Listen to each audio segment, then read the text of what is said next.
Hey guys, how are we today? I am a few minutes late for our second live stream of the Social Biz series. Apologies, I thought I had more time this morning than what I actually did, but that's life, isn't it? Alrighty, if you are here and you're live, let me know, pop me in a comment or give me some love. I'm just going to bring these streams up on my devices where they are, because this is on my page and also in my Facebook group. It's Thursday morning, what are you all up to?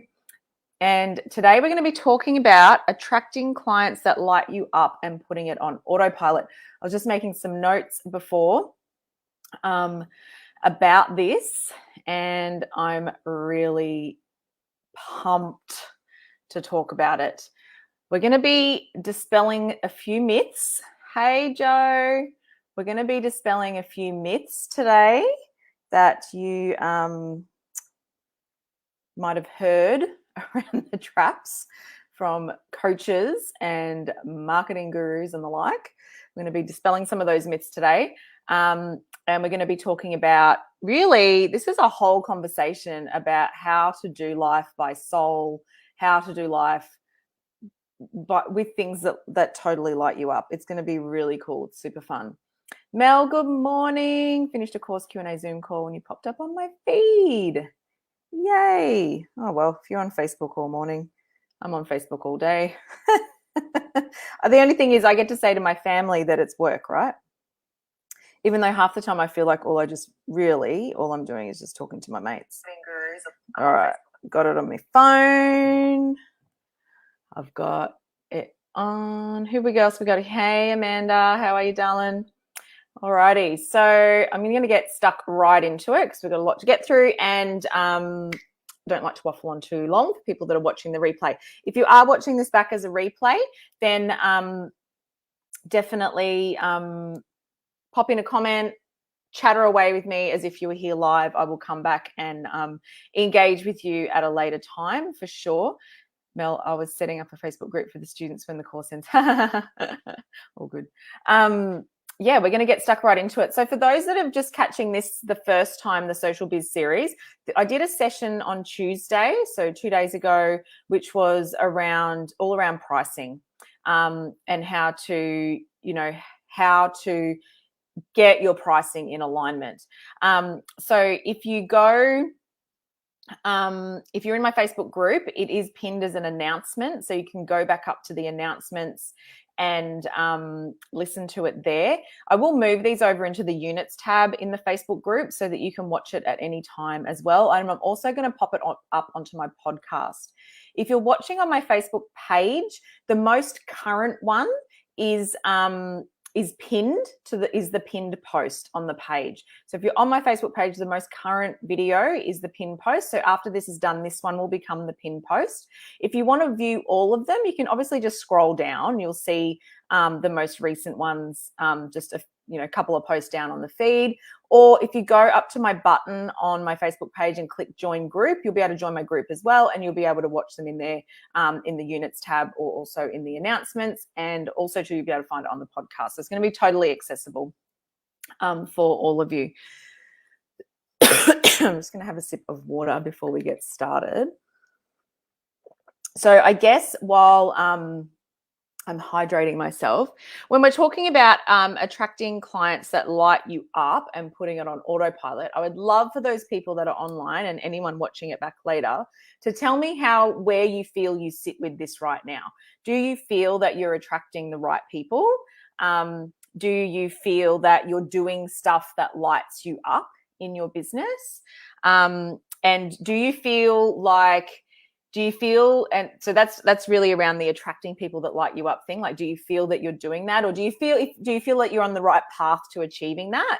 And if you are, great, let's celebrate that. If you don't, then let's obviously keep talking about it. And then the second part of that question would be, do you feel that it's taking up too much of your time? So do you feel you could make that process a little bit easier because that'll be the whole putting it on autopilot sort of thing that we'll talk a little bit later. Now, this series is also just one of those that haven't watched the first one as well, to let you know that this series is part of a 4-series live stream that I'm doing as part of the launch for my business mentoring program, The Social Formula, which is for aspiring social media service providers, or those who are already in the social media service industry and want to grow their business and have complete offer clarity, charge their worth, and become an icon in the industry. So I'm basically sharing all of the stuff I've learned for all the people that were just like me a few years ago when I was just getting started as well.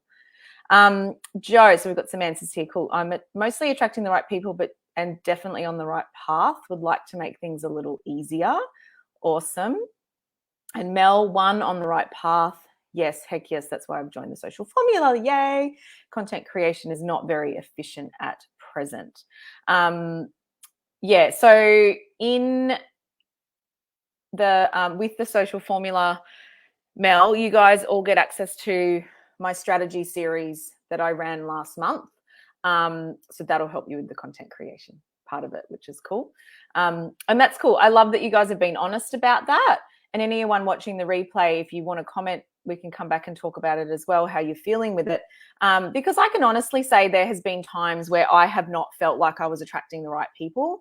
I've had sat down and had to really do some big soul searching about, why am I not attracting the right people? Why is this not happening for me? I've definitely been there before, so I know what it's like. I'm not just preaching words at you guys that I haven't experienced, but I've moved through that, and I now also am able to help coach other people through that. And I love seeing those light bulb moments. The other thing I'll say, that if you are listening in and you feel like you're not attracting the right people right now, that awareness is key. Like, awareness is key for everything in life, I firmly believe. And if you're aware of it, then that's the first part in taking that journey to make any changes or to adapt things or switch things up or shake things up so that you can start to do those things. So just because you're not where you want to be right now doesn't mean that that's a bad thing. It just means that the awareness of where you are in the process is the key to taking the next step, right? And it's really important that you know that where you are right now is exactly where you need to be. And it's great that you have that awareness. Amanda, love the people I'm attracting in, would love more, love to make things easier and flowy, like a beautiful stream continually. And Amanda, because we've been working together, I love as well for you the people that you're attracting in. And a lot of that is because you've done some of the work that I'm about to talk about. So, and the reason that you feel that way is because you've done that work and you've worked so damn hard on it. And it's so awesome to see you now stepping into this beautiful place where you were always meant to be, but you weren't there at the beginning, right? You weren't, and now you are. And it's so awesome to see. Mel, I realized I was probably giving away too much value for free. Yes, absolutely. Attracting people who aren't willing to pay. And I did that too for a long time, because all the experts say, you need a lead magnet, you need a funnel, you need a free this, you need a free that, you need all this stuff, right? And everyone says, give it all away, give your best stuff away for free. Everyone says that. So, of course, you get into the habit of giving too much away for free because you think, oh, if I give that away for free, then they'll pay me. Well, not necessarily. Sometimes if you give too much away for free, you will attract the people who don't want to pay for it. And that's okay. And, that's okay. Again, awareness is key, right? Hey, Sharon, how are you? How's those twinkle toes of yours going? I love seeing all your dancing stuff that you've been up to. All right, let's get stuck in. So, attracting client, I've got notes. Let me just put them down here. Attracting clients who light you up. All right. So when you're talking in terms of attracting the people that light you up, some people, it's coming through as a Facebook user. Sharon, going to come back to this, keen to listen. Yeah, no worries. Come back when you're ready. All good. All right. So attracting clients who light you up. So there's two parts to this. We're going to be talking about how to attract the people that light you up, and then we're going to be talking about how to put it on autopilot or how to make it easier. Okay, I've got a few things to say about putting things on autopilot, which we'll get to. You'll love the Stacey-isms in this live for sure. Oh, that's exciting, Sharon. Rogue is having a second season in April. Oh, yes, that would be cool. I would love to come and see it. Road trip, solo road trip without my family, that would be even more awesome. Okay, so attracting the people who light you up. So I really class the way to do this. It comes down to two things: who you serve and what you offer. And there's a lot of talk out there about what comes first. Now, most marketing people, most business coaches will tell you start with your client avatar. And I've definitely done that before. And I do have a lot of stuff in my courses, and I do talk about knowing who your ideal client is, and I do talk about all that stuff.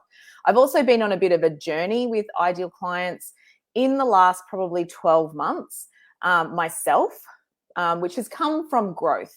And I'll talk a little bit more about what that means in a second. But when it comes to attracting who lights you up, it's who do you serve and what do you offer? Now, a lot of people, like I said, they'll start with who's your ideal client. Know who your ideal client is, and then everything else is just magically going to freaking fall into place. Well, that's not always the case, because in my experience in working with people, and what I know to be true from all the people that I've coached in almost 3 years of business now, is that there's two types of people that come into business. That you come into business knowing one of two things. You come into business going, this is who I want to help. I just don't know exactly how I want to help them yet. And that's like someone, maybe you might have had a life experience yourself and you've decided that you want to help the person that you were before by a product or service or something, a coaching or program or something like that, right? And you may come into it knowing exactly who it is that you want to serve, and you might have that little pocket already sorted out. You're just not exactly sure how you want to serve them. The other way that people come into business that I have seen is that they come into business going, I want to do this, I want to offer this, and they have a lot of clarity around the thing it is that they want to do. They're just not sure who that thing is for just yet. I believe that either way that you come into it is perfectly fine. And I think that leading with one or the other is perfectly fine. Because if you know who it is you want to serve, you can easily figure out how you serve them. If you know what it is that you want to do, we can easily work out who that offer is for, who you are for, who your people are, by digging deep into those things as well. So I guess part of my journey is that I still believe that you need to have an idea of the person that you're serving, but it doesn't need to be necessarily the first thing that you figure out. If you know what it is that you love to do and you want to build something around that, you can totally do that as well, right? But I do believe that you need some sort of outline. I can't stand the words client avatar anymore. It just does my head in. I still use ideal client, but I find it really clinical, and I don't particularly love that word anymore either.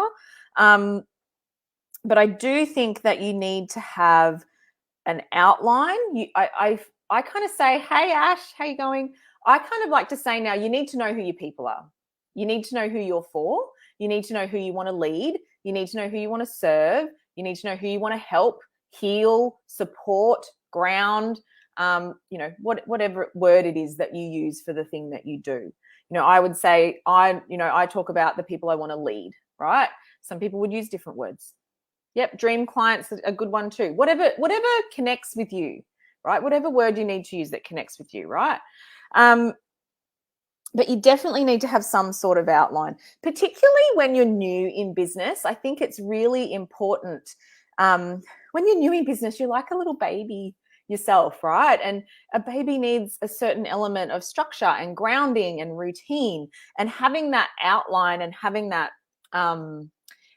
structure by having an outline of the client that it is that you want to serve helps you, give you the foundations, particularly when you're starting out, to and kind of rules of engagement with the things, the words that I wrote down for how you run your business.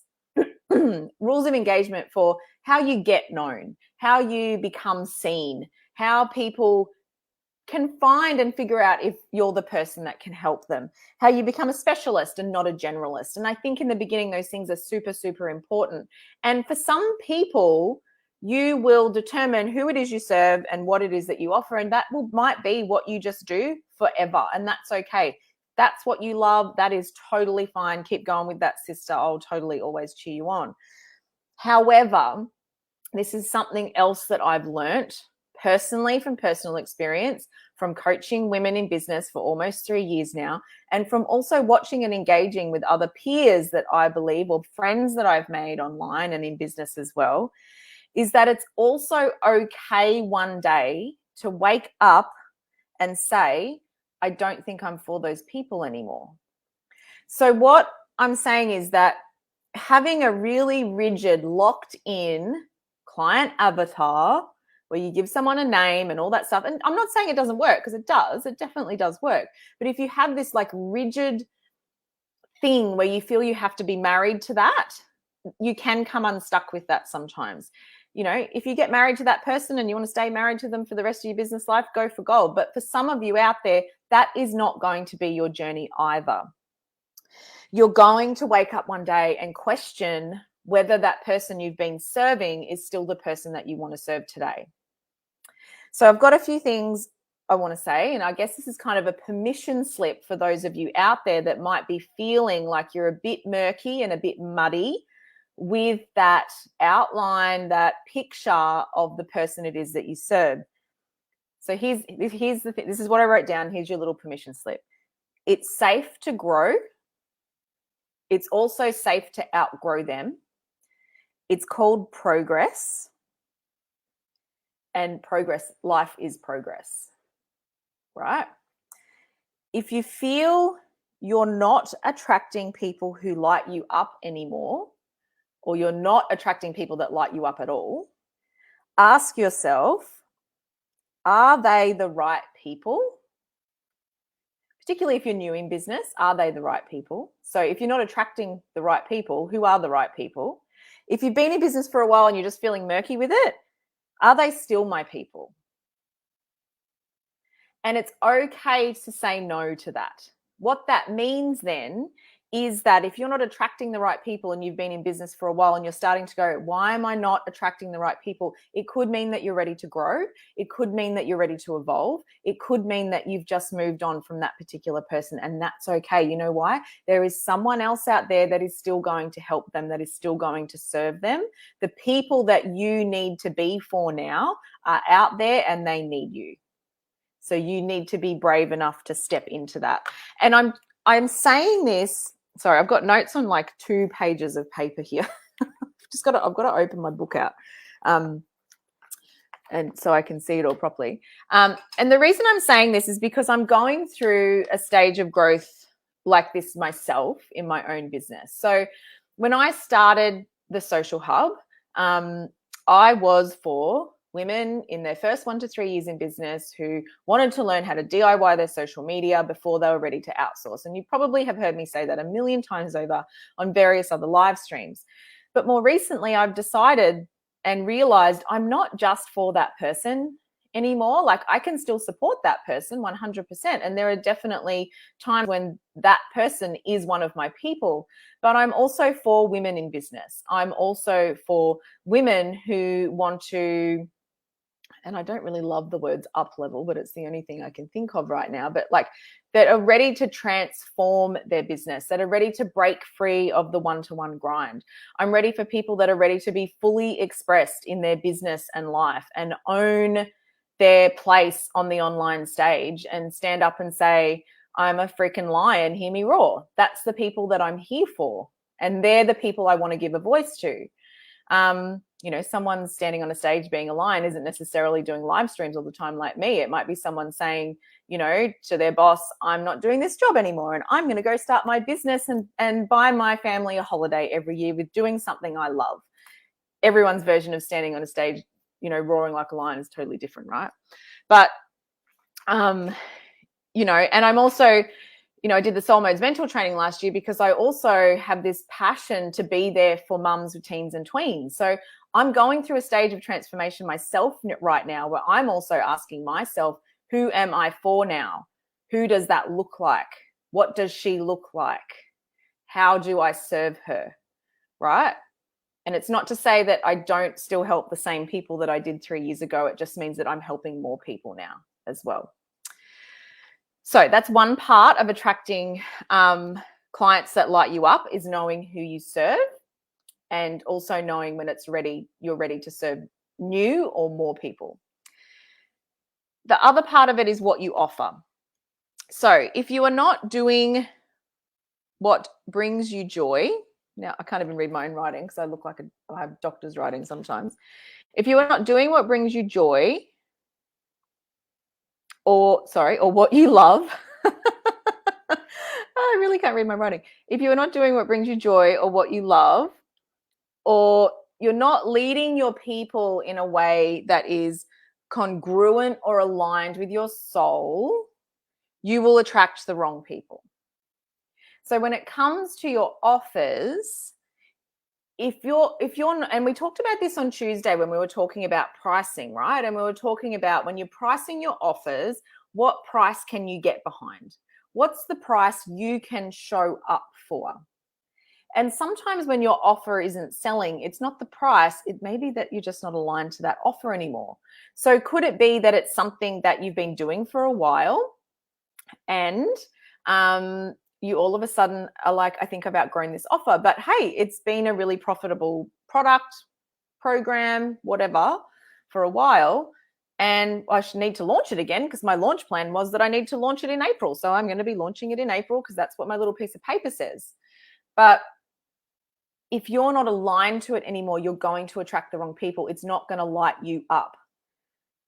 And then conversely, if you're a bit new in business and you're still working these things out, sometimes, and we talked about this on Tuesday as well in terms of pricing, the whole concept of failing forward. Sometimes it's about putting something out there so that you can make the decision about whether you want to keep doing it or not. I did that a lot. Sometimes I'll have clients say to me, I don't know whether I want to do option A or option B. And we'll work through all the stuff. What brings you more joy? What do you love to do? All that sort of thing. We'll work through all that. But then they're still stuck. And so I'll go, put out an offer to do both. See which one you love the most. You'll figure it out soon enough, right? Just maybe only take on 5 people for both of them, right? And then you'll see which one you like to do the most.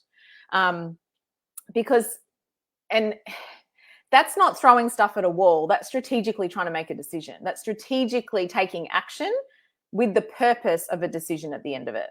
And there's nothing wrong with that either. Sometimes you just have to. Sometimes you've got to, it's like when you like a certain type of food that you go, I don't like that anymore, but hey, I used to like it I used to always like it. That was my favorite ice cream. Like chocolate chip was my favorite ice cream, but now my favorite ice cream is mango sorbet. And you just go, oh, I need chocolate chips, my favorite. I'm going to have that. And then you have it and you go, I really don't want it anymore. Right? So sometimes it's okay to try things to determine whether you want to keep doing it. Like I always say, there's no such thing as failure. There's only an opportunity to learn. So what sparks joy? So Marie Kondo your business, Marie Kondo your offers. Offer clarity is one of the biggest things that will help you start to attract the people that you want to work with. Knowing what it is that you want to do, how it is that you want to help your people, is one of the fastest ways to start attracting the people that really light you up and that really, really, really, truly excite you. So some of the things here's my little permission slip for what you offer. I wrote down, it's okay to do what you love. It's safe to make money doing what you love. It's good to be wealthy and happy at the same time. Both of those people can live inside you at once. That whole, stigma around you've got to hustle hard and work hard and, that hard yakka mindset, and you just have to suck it up and deal with it. And, that sort of thing that we would have learned in a very masculine business orientated world. It doesn't have to be that way. You can make money doing the things that you love to do. That is how life gets to be for you. So if you're attracting the wrong people, or you're not attracting people that light you up, here's some questions you can ask yourself. Do you love what you do? Does it light you up? Does it excite you?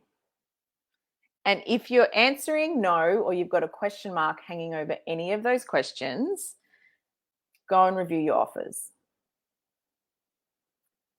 and just see what comes of it. Just sit with them. Just sit with them and grab a cup of tea or a glass of wine, or, go out for lunch and just sit and look at what it is that you're offering and think about it.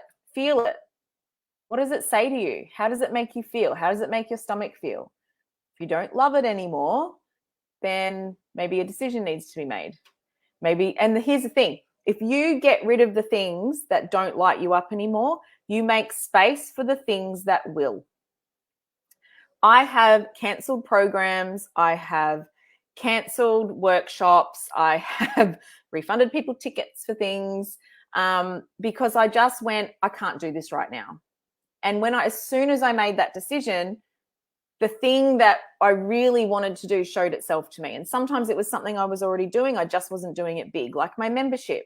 I kind of played around with that for a while. Then I decided I didn't want to do my big 12-week coaching program because it was huge and it was a lot of work. And I was like, I'm just not aligned to this anymore. I launched it for the last time in February last year and I didn't launch it again. And I just kind of sat with that for a while and again kept kind of going on. And I made another program, and then it was around like mid last year and I just went, stuff this. I'm not doing anything else. I'm just focusing on my membership. It was just like I got rid of all the crap and it made way for the thing that I love to do, right? It also made way for me to uncover that I wanted to step up into business coaching, and that's where the social formula was born. So I wouldn't be here having this conversation with you right now if I hadn't have decluttered my business with the things I didn't want to do anymore. So attracting people that light you up come down to who are you serving and what do you offer? And if you're not attracting the right people, it's usually one of those two things. So in the social formula, we talk a lot about who you serve and what you offer, and really getting granular with that offer clarity. On the Zoom calls is where we really have some really great chats around, okay, what's going on? Okay, well, this is what I'm offering. I just don't want to do this anymore. And my first question is, well, what do you want to do? Throw the book out. Pretend you don't have your existing business. What is it you want to do? Who is it that you want to work for? And we have those honest, open conversations. It's hard. They are hard conversations, but you know what? At the end of that is growth. At the end of that is you being happy in doing the things that you love and the things that spark you joy. I know where I'd rather be I know 100% where I'd rather be. An example I was going to give you guys was Oprah. I love Oprah. I think she's awesome. I think one of the reasons I love Oprah so much was because when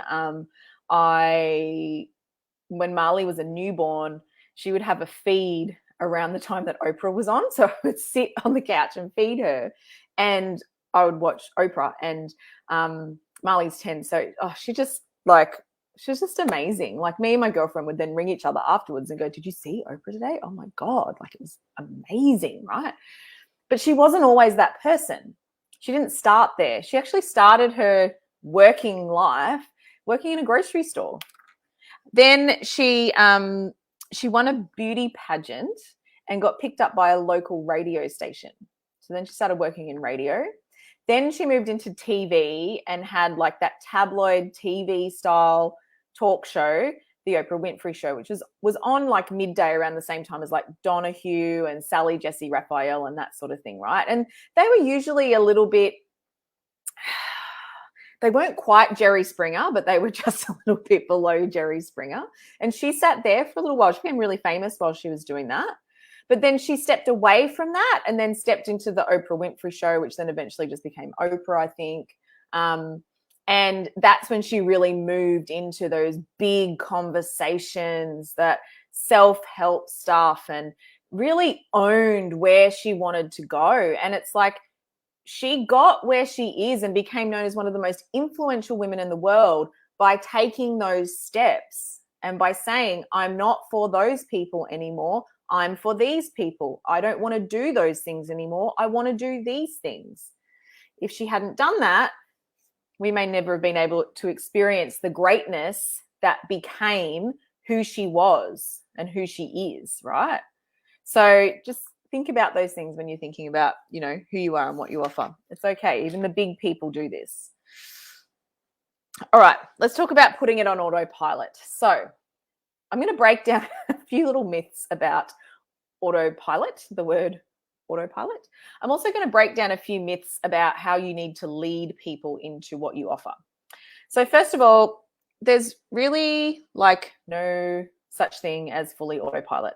Money doesn't just land in your account without work, right? You don't just set up a PayPal account or a Stripe account and an Instagram page and a Facebook page and a website, and all of a sudden people just start paying you. That's not how it works. There's still work that needs to be done for it. We just want to be doing the things that light us up, so that energetic exchange is a really beautiful one, right? So when it comes to putting things on autopilot, I kind of like to say, make the process as easy as possible for you and for them, so that it's a really simple process for them to find you and to pay you. So when it comes to putting things on autopilot, the thing I would say is, are you being buyable? Are you being transactable? Are you making it easy for people to buy from you, or are you hiding it behind things? And I spoke about this on a live a couple of weeks ago, where people want things to be made easy for them. In 2021, people want things to be simple. We don't want things to be behind firewalls all the time. So if you're constantly hiding the way people can buy from you behind a free call, there's only a certain element of people that will book a phone call with you. So can they have the same experience in a DM? Can they have the same experience in an online form with a questionnaire attached to it, that then you can email them and have a conversation that way? Then maybe they might pick up the phone, right? If that was your sort of thing that you needed to do. You know, can they just buy it from you straight up? Do you even need to have it behind all those things? Or is there a way for them to, you know, find a contract or an offer on your website, just pay for it, and then it pops in and you go, yay, there's another person. You know, so are you making it easy for people, or are you hiding it behind things because someone out there told you that's what you had to do? I feel like there's a lot of emphasis placed on overcomplicated funnels, overcomplicated processes to get people from A to B. To get someone from going, this is who this person is, to going, I want to know if I can pay this person to help me. It's not a difficult process. And it really happens in like one of a couple of ways. They'll either go straight to your website or straight to where they can buy something from you, and they'll just buy the thing, right? Then they'll, or they might email you or DM you, or they might need to talk to you first. So how do you get them to do those things? What's the simplest way for you and for them to be able to have that exchange? And don't make it difficult for yourself. You don't need to set up overcomplicated funnels to have a conversation with a person to determine whether or not they need to work with you. It's, you know, it could be as simple as, send me a DM, let's have a couple of voice messages, head over to my website, the link's on there, you can buy it, right? Might be that simple. I think there's a lot of emphasis put on automating the process and taking the human out of it. In some cases, that definitely works, but I think that it's still important for a lot of people, particularly service providers, and those of you offering social media services are definitely one of those. Unless it's a digital product, a lot of the time you are needing to have some form of touch point with someone, you know, and is it you doing it, or is it a VA that does that sort of thing? All right. What else was I going to say about putting it on autopilot? All right. Okay, so the question I had, so we're talking about getting your leads on autopilot, not the whole process. I'm not here to talk about that today. That's exactly what I do in the social formula for social media service providers. If you're a small business owner and want to learn more about that process and sales process and online process, I do that in the Social Collective membership. But as far as getting your leads on autopilot, the question I would say that you need to ask yourself is, how can they inquire with you? And can you automate some of that? So does it need to be in a big, overcomplicated, expensive, fancy funnel? Or does it just need to be as simple as signing up to Calendly and putting a booking link on your website? Or putting an inquiry form on your website with a questionnaire, so that when people are on your Instagram and they want to go stalk your website, they can easily contact you that way. Or if they want to book a call with you, they can just do that. You can set up your calendar in the back end for the hours that you want to take those calls for. It doesn't have to be available all day, every day. And then that's how they do it. Here's the thing that I've learned, guys. If people don't want to book in electronically, they'll contact you. They'll DM you, they'll email you, and you can talk to them there that way.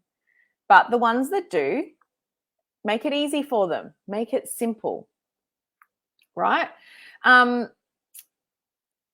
It's funny, like, you know, that obviously works for some people. I've actually just recently taken my calendar phone call booking off my website. Mine goes straight to a DM now because I find it simpler and easier to have a quick conversation over a voice message in a DM than to be scheduling in Zoom calls or phone calls with people, because I can actually weed out the people that I'm not for a lot simpler in a quick DM. Because I would get people book in that needed a social media manager, and I'm like, I don't do that, right? So it's just easier for me to go, hey, thanks so much for you. You know, what do you need help with? How can I support you? I need this. And I go, yeah, I definitely can do that for you. You know, and sometimes I can just have a conversation over a DM and that's enough for people. Some people still need to pick up the phone. That's fine. We'll do that too. But I do it a little bit more ad hoc now. I find that works more for me. But for some of you, and, you know, it might just be as simple as putting that link, making it available, making it easy for people to do that. The other thing I would say, as well, as far as putting your lead generation on autopilot, is simple things. These are really simple things. Okay. I'm not talking about overcomplicated things, because I think it gets overcomplicated. I think these 26-step funnels to get someone to jump on a phone call and then buy a course and stuff is just, it does my head in. Like it's too much work for me to watch people even selling it. You know, it's like, fill out this form, then I'll give you a call to determine if you can come on to my free training, which then I'll sell you my course for. I'm like, what? Why is there 7 steps to this? Show the person the course. Do they want the course or not want the course? People are pretty smart. Like, I give my audience credit for being really intelligent businesswomen, and for them to be able to go, no, that's not what I want, Stace. I'll choose something else. And I'm totally fine with that. But I've seen a lot of this lately where it's like, fill out a form. There's a Facebook ad to fill out a form for them to call you, to then determine if you can jump on a free training to then sell you a course from. And I don't know, it just baffles me why that even happens. Because it's, here's the course, here's what I'm selling. Do you want to buy it? Here's a link, go buy it. If you want to talk to me, come and talk to me. Let's talk as well. Okay, cool, let's have a quick chat. Let's voice message. Let's maybe have a phone call. This is how you do it. It's not really that complicated. It's just, who do you serve? What do you offer? Show them the thing that you serve and let them make a decision. It's not overcomplicated. We don't have to be sleazy, crazy salespeople to make sales.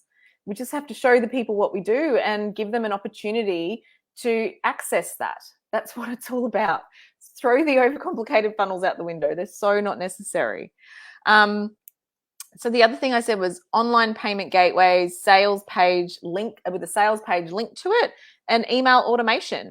That's all you need to facilitate a group coaching program, a digital product, or a course.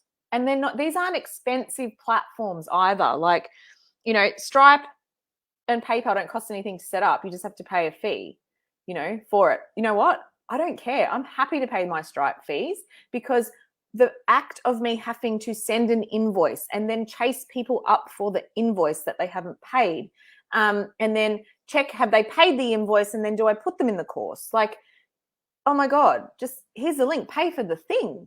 Like the 10 cents or $2 or how, $10 I pay Stripe for that privilege of not having to go back and forth with manual invoices is just gold to me, right? Have your payment gateway, link it to a sales page, have an email automation that goes out and says, here's how you get access to the group where I'm going to do my course. Here's how you download your digital product. Here's a link to a page on my website where I've put it and hosted it. Here's how you get access to my course, right? It's not really that difficult. And if you're trying to keep budget low, there's email service providers like MailerLite that are free for the first 1,000 subscribers. You don't have to go and invest into an expensive platform to get this stuff done. An example of that would be when I host like closed trainings online. I always do them on Zoom. And I always had this like shiny object syndrome that I wanted to get Webinar Jam because all the big people use Webinar Jam and that's what I thought I needed. So anyway, last year in COVID, they had this sale and it was like $300 or something, or $400. It was $297. So I think it was like half price, 60% off or something for Webinar Jam. So I bought it, tried to set it up for one of my webinars, hated it. And I don't use the word webinar anymore, but tried to set it up for a free training or a video call I was doing. And I hated it. I absolutely hated it. Went back to Zoom because I don't know. I didn't like the platform, right? I didn't need the overcomplicated process. It was too complicated for me. It was just like, oh my God, why do I have to ask people to do all this? Like, just jump on the free thing, jump on the Zoom, let's talk, let's see if this thing that I do is for you. Here's a link to buy it. It's not that hard. Some other things you can do to help you with, putting things on autopilot is things like comms that you do frequently. So things like frequently asked questions. I always put things like that on my sales pages so people can read them. Otherwise, people ask you the same question over and over again. And it's like it's on the sales page. It reduces that need for people to contact you. Templated emails are great as well, particularly if people are sending you private, emails to your actual email inbox. If you've got a template there, you can just go copy, paste, here you go, add in the template, change a few things, off you go. If you run like online group coaching programs like I do a lot, all my emails are templated. So all I've got to do is pull in that template, edit a few words, and off I go. So it's really, really simple. And automation, like automated comms. Email is a great way for automated comms. You can automate a little bit of messenger stuff with things like ManyChat. I think definitely for like e-commerce, I find ManyChat and that are really good because people will often ask things about price, postage and stuff like that. So the questions I get you to ask yourself with this one is, can I do this task? Can I do it? Am I actually capable of doing it? Or, do I need to get someone to do it for me? Do I have to? Or can I automate or delegate? So for me, sometimes the putting it on autopilot for me is not that a machine does it. It's just that my VA does it for me. To me, that's putting something on autopilot. And Ash, if you're still online, you would vouch for that too, is that the benefit of having a VA is that to you, that doesn't happen. You don't have to do it.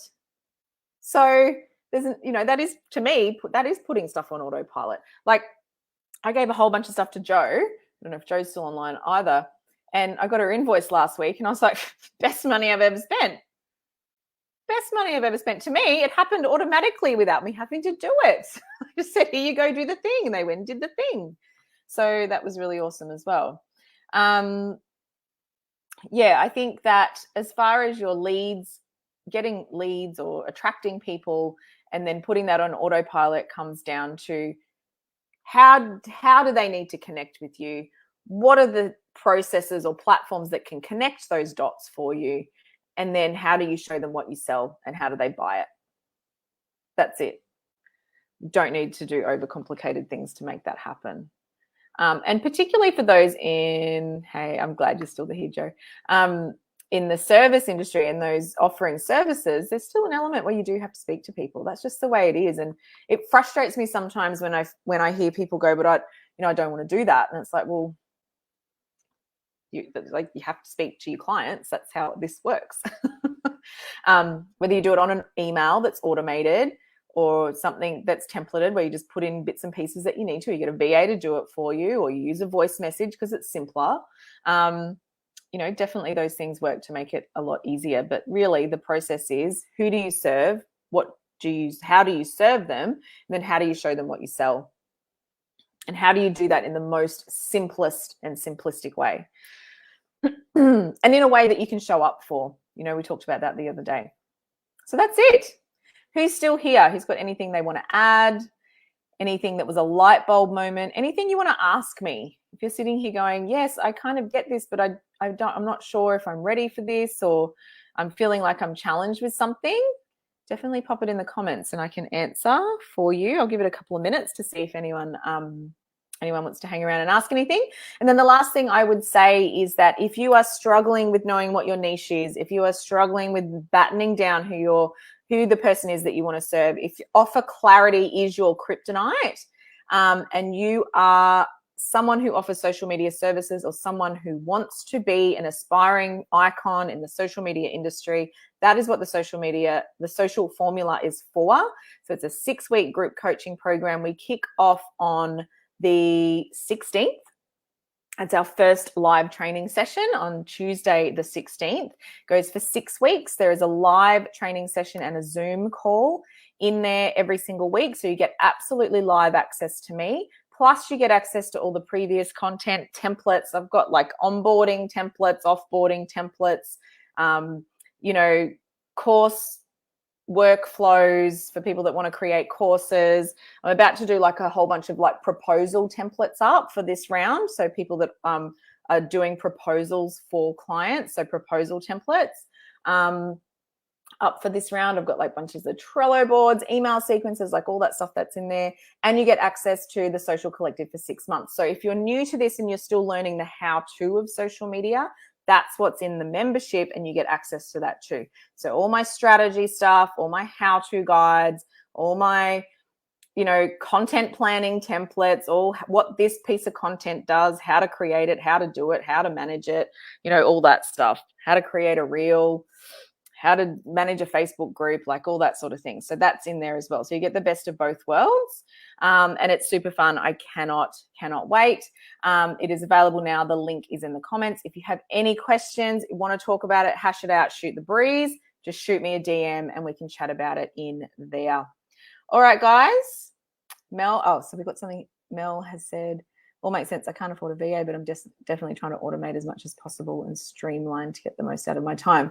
Yeah, and that's right. And, you definitely get to a stage where you're ready to invest in a VA. And until then, I knew before I invested in a VA, it was about what can I automate? And I invested the time, because at the time I could invest time rather than money in that being done.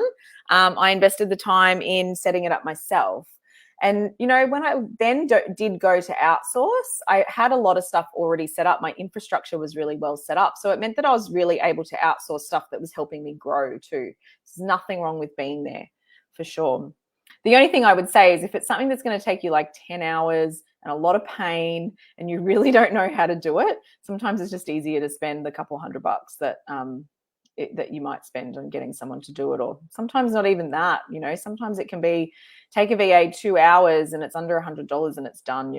So when you're ready for those things, I think for sure. All right, guys. So that's it. How to attract clients that light you up and put it on autopilot. If you've come in at the end of this, go back and watch the whole thing. It will be pinned, as I said, to the announcements in the group and the pin post on my page.